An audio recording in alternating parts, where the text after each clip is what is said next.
Chapter 9. Biotechnology, Principles and Processes. Biotechnology deals with techniques of using live organisms or enzymes from organisms to produce products and processes useful to humans. In this sense, making curd, bread or wine, which are all microbe-mediated processes, could also be thought as a form of biotechnology. However, it is used in a restricted sense today to refer to such of those processes which use genetically modified organisms to achieve the same on a larger scale. Further, many other processes techniques are also included under biotechnology. For example, in vitro fertilization leading to a test tube baby, synthesizing a gene and using it, developing a DNA vaccine or correcting a defective gene, are all part of biotechnology. The European Federation of Biotechnology (EFB) has given a definition of biotechnology that encompasses both traditional view and modern molecular biotechnology. The definition given by EFB is as follows: the integration of natural science and organisms, cells, parts thereof, and molecular analogues for products and services. 9.1 Principles of biotechnology. Among many, the two core techniques that enabled birth of modern biotechnology are I. Genetic engineering techniques to alter the chemistry of genetic material DNA and RNA to introduce these into host organisms and thus change the phenotype of the host organism. E. Bioprocess engineering maintenance of sterile microbial contamination-free ambience in chemical engineering processes to enable growth of only the desired microbe eukaryotic cell in large quantities for the manufacture of biotechnological products like antibiotics, vaccines, enzymes, etc. Let us now understand the conceptual development of the principles of genetic engineering. You probably appreciate the advantages of sexual reproduction over asexual reproduction. The former provides opportunities for variations and formulation of unique combinations of genetic setup, some of which may be beneficial to the organism as well as the population. Asexual reproduction preserves the genetic information, while sexual reproduction permits variation. Traditional hybridization procedures used in plant and animal breeding very often lead to inclusion and multiplication of undesirable genes along with the desired genes. The techniques of genetic engineering, which include creation of recombinant DNA, use of gene cloning and gene transfer, overcome this limitation and allows us to isolate and introduce only one or a set of desirable genes without introducing undesirable genes into the target organism. Do you know the likely fate of a piece of DNA, which is somehow transferred into an alien organism? Most likely, this piece of DNA would not be able to multiply itself in the progeny cells of the organism. But when it gets integrated into the genome of the recipient, it may multiply and be inherited along with the host DNA.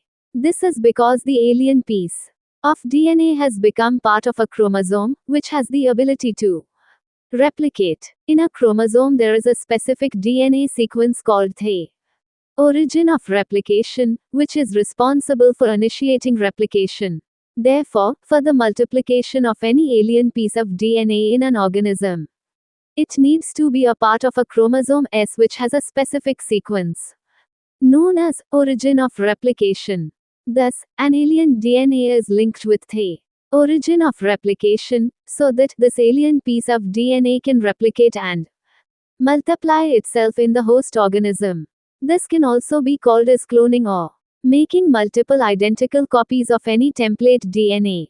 Let us now focus on the first instance of the construction of an artificial recombinant DNA molecule. The construction of the first recombinant DNA emerged from the possibility of linking a gene encoding antibiotic resistance with a native plasmid autonomously replicating circular extrachromosomal DNA of Salmonella typhimurium.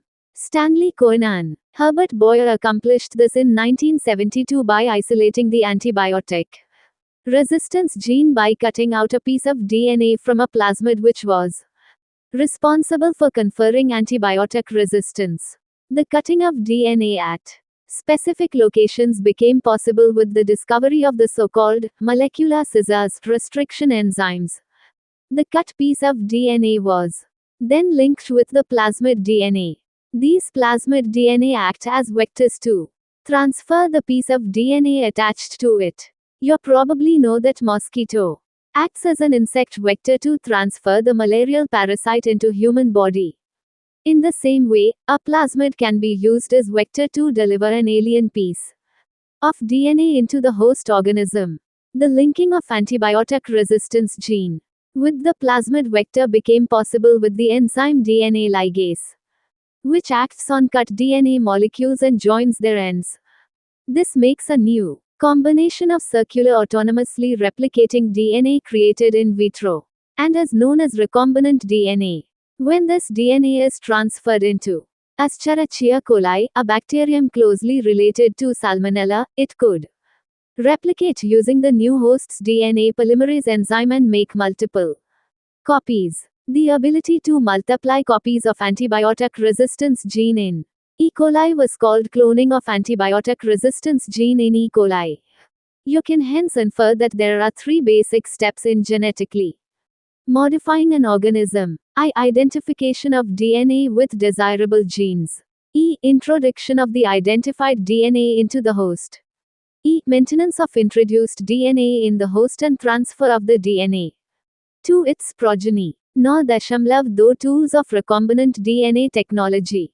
Now we know from the foregoing discussion that genetic engineering or recombinant DNA technology can be accomplished only if we have the key tools, i.e., restriction enzymes, polymerase enzymes, ligases, vectors, and the host organism. Let us try to understand some of these in detail. 9.2 Restriction enzymes. In the year 1963, the two enzymes responsible for restricting the growth of bacteriophage in Escherichia coli were isolated. One of these added methyl groups to DNA, while the other cut DNA. The latter was called restriction endonuclease. The first restriction endonuclease HIND2, whose functioning depended on a specific DNA nucleotide sequence, was isolated and characterized 5 years later. It was found that HIND2 always cut DNA molecules at a particular point by recognizing a specific sequence of 6 base pairs. This specific base sequence is known as the recognition sequence for HIND2. Besides HIND2, today we know more than 900 restriction enzymes that have been isolated from over 230 strains of bacteria, each of which recognize different recognition sequences. The convention for naming these enzymes is the first letter of the name comes from the genus and the second two letters come from the species of the prokaryotic cell from which they were isolated, e.g., E. coli comes from Escherichia coli RY13. In E. coli, the letter R is derived from the name of strain. Roman numbers following the names indicate the order in which the enzymes were isolated from that strain of bacteria. Restriction enzymes belong to a larger class of enzymes called nucleases. These are of two kinds, exonucleases and endonucleases. Exonucleases remove nucleotides from the ends of the DNA, whereas endonucleases make cuts at specific positions within the DNA. Each restriction endonuclease functions by inspecting the length of a DNA sequence. Once it finds its specific recognition sequence, it will bind to the DNA and cut each of the two strands of the double helix at specific points in their sugar phosphate backbones.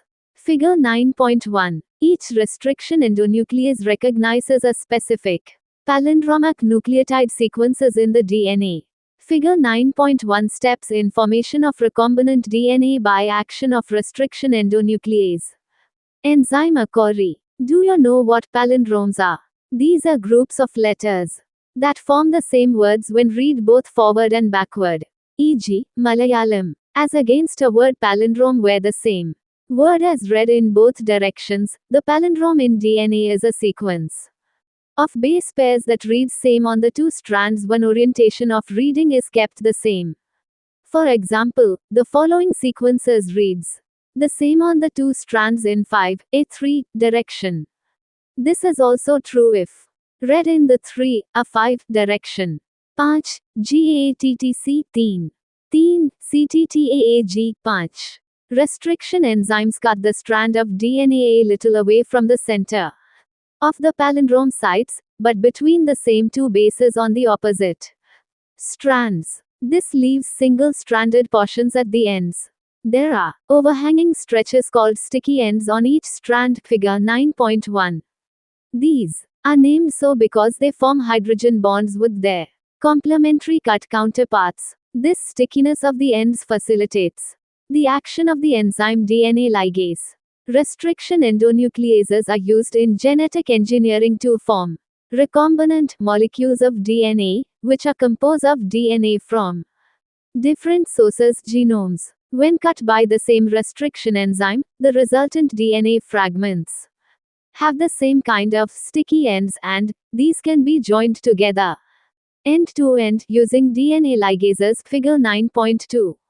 You may have realized that normally, unless one cuts the vector and the source DNA with the same restriction enzyme, the recombinant vector molecule cannot be created. Separation and isolation of DNA fragments, the cutting of DNA by restriction endonucleases results in the fragments of DNA.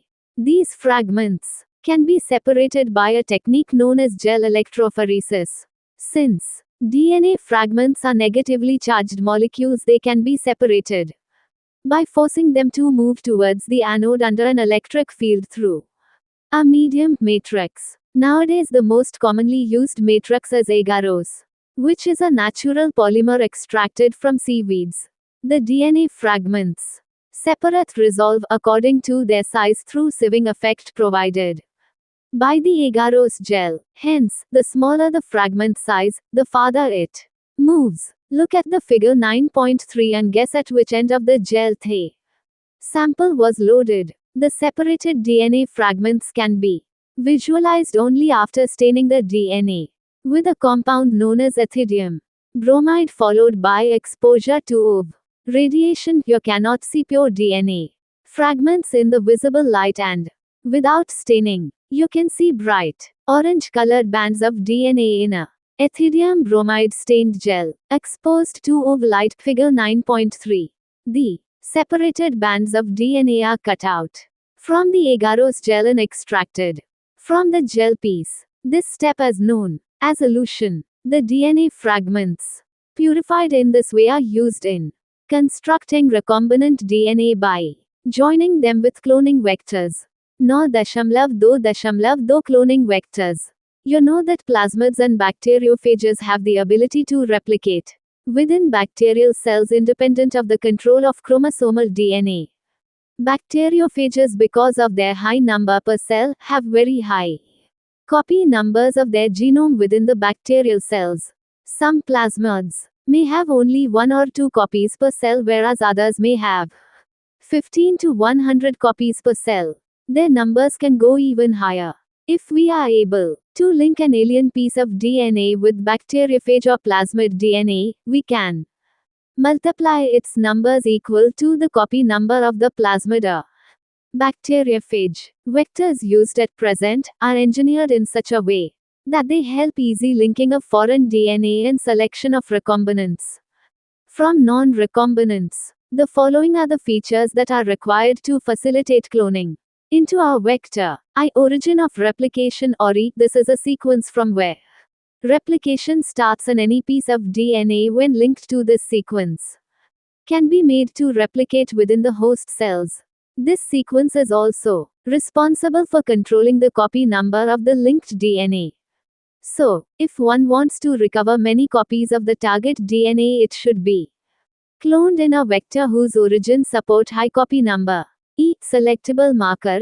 In addition to, or E, the vector requires a selectable marker, which helps in identifying and eliminating non-transformants and selectively permitting the growth of the transformants. Transformation is a procedure through which a piece of DNA is introduced in a host bacterium. You will study the process in subsequent section. Normally, the genes encoding Resistance to antibiotics such as ampicillin, chloramphenicol, tetracycline or kanamycin, etc., are considered useful selectable markers for E. coli. The normal E. coli cells do not carry resistance against any of these antibiotics. E. cloning sites. In order to link the alien DNA, the vector needs to have very few, preferably single, recognition sites for the commonly used restriction enzymes. Presence of more than one recognition sites within the vector will generate several fragments, which will complicate the gene cloning. Figure 9.4. The ligation of alien DNA is carried out at a restriction site present in one of the two antibiotic resistance genes. For example, you can ligate a foreign DNA at the BAMI site of tetracycline resistance gene in the vector PBR322. The recombinant plasmids will lose tetracycline resistance due to insertion of foreign DNA but can still be selected out from non-recombinant ones by plating the transformants on ampicillin containing medium. The transformants growing on ampicillin containing medium are then transferred on a medium containing tetracycline. The recombinants will grow in ampicillin containing medium but not on that containing tetracycline. But non-recombinants will grow on the medium containing both the antibiotics. In this case, one antibiotic resistance gene helps in selecting the transformants, whereas the other antibiotic resistance gene gets inactivated due to insertion of alien DNA and helps in selection of recombinants. Selection of recombinants due to inactivation of antibiotics is a cumbersome procedure because it requires simultaneous plating on two plates having different antibiotics. Therefore, alternative selectable markers have been developed which differentiate recombinants from non-recombinants on the basis of their ability to produce color in the presence of a chromogenic substrate. In this, a recombinant DNA is inserted within the coding sequence of an enzyme, beta-galactosidase. This results into inactivation of the gene for synthesis of this enzyme, which is referred to as insertional inactivation. The presence of a chromogenic substrate gives blue-colored colonies if the plasmid in the bacteria does not have an insert. Presence of insert results into insertional inactivation of the beta-galactosidase gene and the colonies do not produce any color. These are identified as recombinant colonies. If vectors for cloning genes in plants and animals, you may be surprised to know that we have learned the lesson of transferring genes into plants and animals from bacteria and viruses which have known this for ages how to deliver genes to transform eukaryotic cells and force them to do what the bacteria or viruses want. For example, Agrobacterium tumefaciens, a pathogen of several dicot plants, is able to deliver a piece of DNA known as tDNA to transform normal plant cells into a tumor and direct these tumor cells to produce the chemicals required by the pathogen. Similarly, retroviruses in animals have the ability to transform normal cells into cancerous cells. A better understanding of the art of delivering genes by pathogens in their eukaryotic hosts has generated knowledge to transform these tools of pathogens into useful vectors for delivering genes of interest to humans. The tumor-inducing T plasmid of Agrobacterium tumefaciens has now been modified into a cloning vector which is no more pathogenic to the plants but is still able to use the mechanisms to deliver genes of our interest into a variety of plants. Similarly, retroviruses have also been disarmed and are now used to deliver desirable genes into animal cells.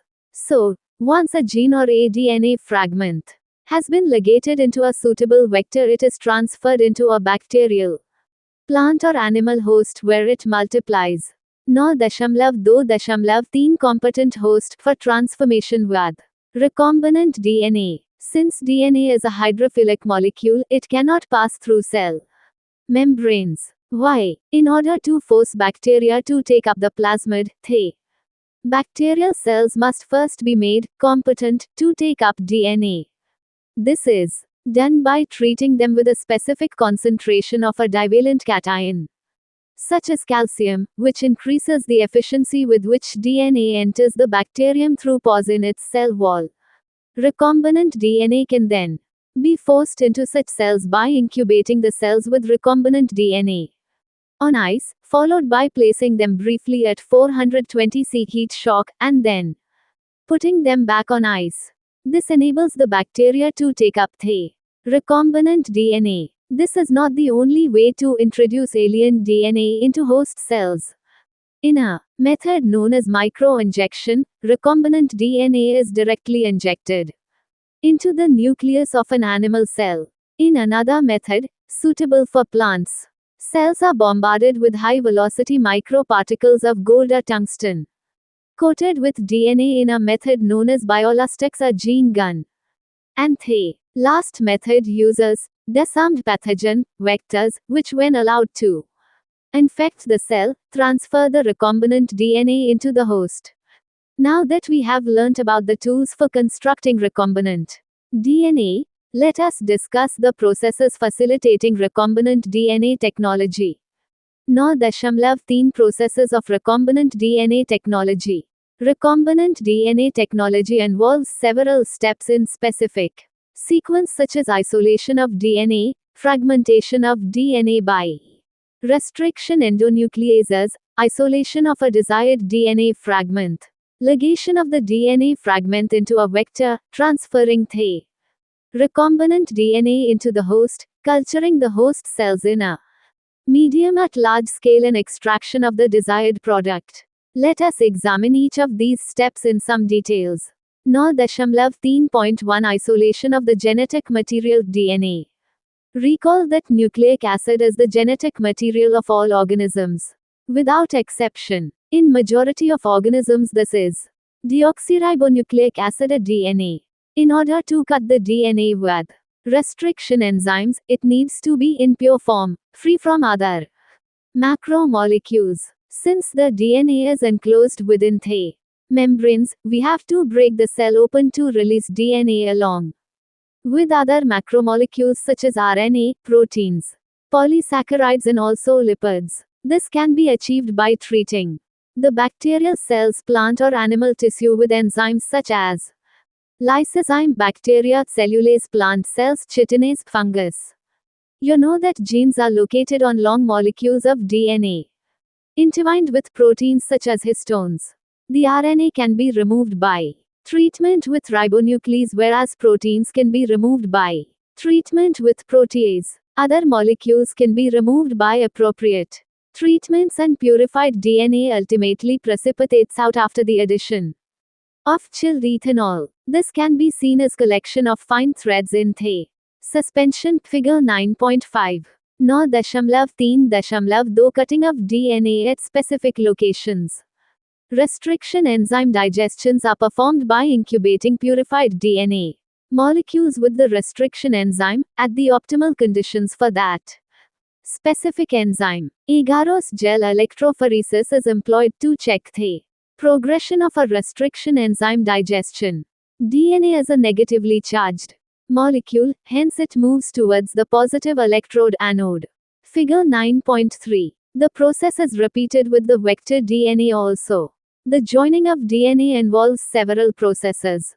After having cut the source DNA as well as the vector DNA with a specific restriction enzyme, the cutout gene of interest from the source DNA and the cut vector with space are mixed and ligase is added. This results in the preparation of recombinant DNA. 9.3.3 Amplification of gene of interest using PCR. PCR stands for polymerase chain reaction.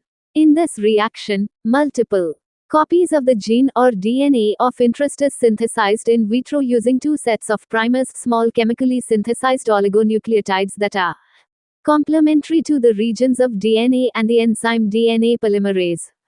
The enzyme extends the primers using the nucleotides provided in the reaction, and the genomic DNA is template. If the process of replication of DNA is repeated many times, the segment of DNA can be amplified to approximately billion times, i.e., 1 billion copies are made. Such repeated amplification is achieved by the use of a thermostable DNA polymerase isolated from a bacterium, Thermus aquaticus, which remain active during the high temperature-induced denaturation of double-stranded DNA. The amplified fragment, if desired, can now be used to ligate with a vector for further cloning. Figure 9.6. 9.3.4 insertion of recombinant DNA into the host cell organism. There are several methods of introducing the ligated DNA into recipient cells. Recipient cells, after making them competent to receive, take up DNA present in its surrounding. So, if a recombinant DNA bearing gene for resistance to an antibiotic, e.g., ampicillin, is transferred into E. coli cells, the host cells become transformed into ampicillin resistant cells. If we spread the transformed cells on agar plates containing ampicillin, only transformants will grow, untransformed recipient cells will die. Since, due to ampicillin resistance gene, one is able to select a transformed cell in the presence of ampicillin. The ampicillin resistance gene in this case is called a selectable marker. 9.3.5 Obtaining the foreign gene product. When you insert a piece of alien DNA into a cloning vector and transfer it into a bacterial, plant or animal cell, the alien DNA gets multiplied. In almost all recombinant technologies, the ultimate aim is to produce a desirable protein. Hence, there is a need for the recombinant DNA to be expressed. The foreign gene gets expressed under appropriate conditions.